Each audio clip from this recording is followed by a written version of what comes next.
What is the P.O.O.R mindset, and how did you change that mindset to take advantage of opportunity in front of you?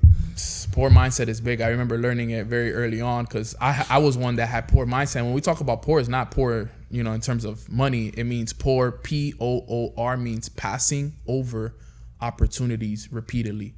And in life, we get presented a lot of opportunities, but we pass up on them because we're too scared, or we have fear, we have doubt, we have insecurities. And I was somebody that was like that. I would pass up on a lot of opportunities. For example, people would refer me a book, I wouldn't read it. That's a missed opportunity. People would invite me to an event, I would miss the opportunity. And in life, you get presented these specific opportunities, and if you don't take advantage of them, then you're passing up on them. Right. And a lot of people in life, they live their lives with the P.O.O.R mindset, always missing opportunities after opportunity. Waking up early is an opportunity for you to start your day correctly. Yep. And if you don't do it, that's passing over an opportunity. Yeah, right. So I was like, okay, how can I become somebody that, takes advantage of every opportunity that God gives me? So I changed that. I'm like, okay, every opportunity that God gives me, I'm going to take it. So waking up early was one of the first things I said, I got to start taking advantage of waking up early. I started waking up earlier. Book recommendations, I started reading them right away. Events I had to go to, things I had to do. I would always just start taking advantage, bro. And I can tell you right now, it changed everything for me because I stopped passing up on opportunities. Mm-hmm.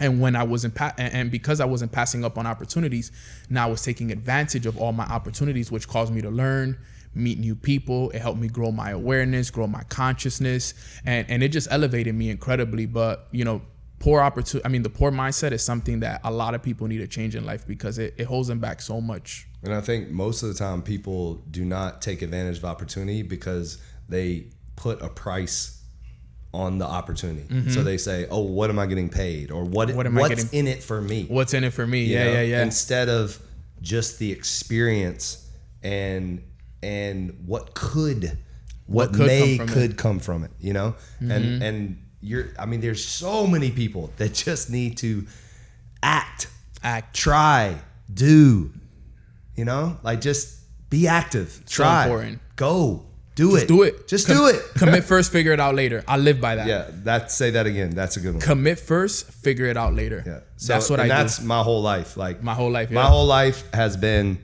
I'm gonna try it, and if it works, it works. And if it doesn't, then you learn. Then I pivot. And you learn. And it's like in business, like everybody asks me all the time, like, how did you learn how to do all this on the spot? Like, as I go. You failed your way there. Exactly. And that's what people don't understand. You fail forward. Exactly. And you have that book here. Yeah. I saw it outside. Fail Forward is a great book by John C. Maxwell. Yeah, that's important, man. The man. I love Maxwell. I've read a lot of his book for leadership. Yeah, he's probably the number one guy as far as faith-oriented guy. Faith-oriented. And I've also read his books, and I've been to a lot of his events as well. Yeah. And I got invited to them, a lot of them, and I could have passed up on them, but I was like, I can't miss an event with Maxwell. I'm going to be there. And even if I had to put it on a credit card, people used to call me crazy because I used to invest a lot of money into like events and stuff like that in books, and like, yo, Neno, you're crazy. You're putting yourself in debt for all this stuff. I'm like, but you were investing in yourself. I was investing in myself. And your future. In my future. And I'm like, yo, I'm going to pay that back one day, bro. Like, I'm not worried about that right now. I'll make the minimum payments on the car. Like, I need to invest into me. Yeah. I'm the most important investment in my life. So I'm going to read the books.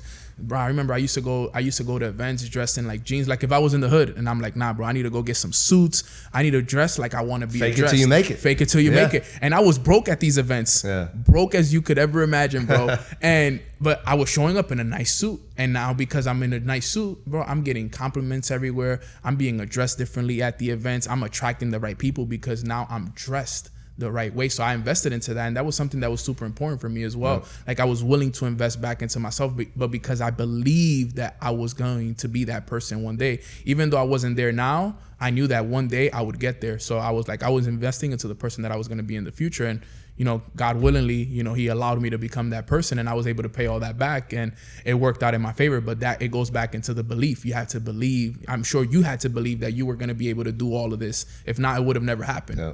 That inner belief, and also I say it like this: if you have faith in your life, like real true faith, then you have favor. Mm-hmm. Like if you're living truly with faith, then favor comes with that. So you should never worry. Right, yeah, I mean, that's my favorite Bible verse. Now faith is the substance of things hoped for, the evidence of things unseen. You have to always say, like, jump in the pool no matter if there's water in there or not. Like, you just have to believe that there's water. Just as long as just jump. Yeah. Keep trying. I mean, and faith will be tested too. One of my favorite quotes is, "Your faith has to be tested to see if it could be trusted."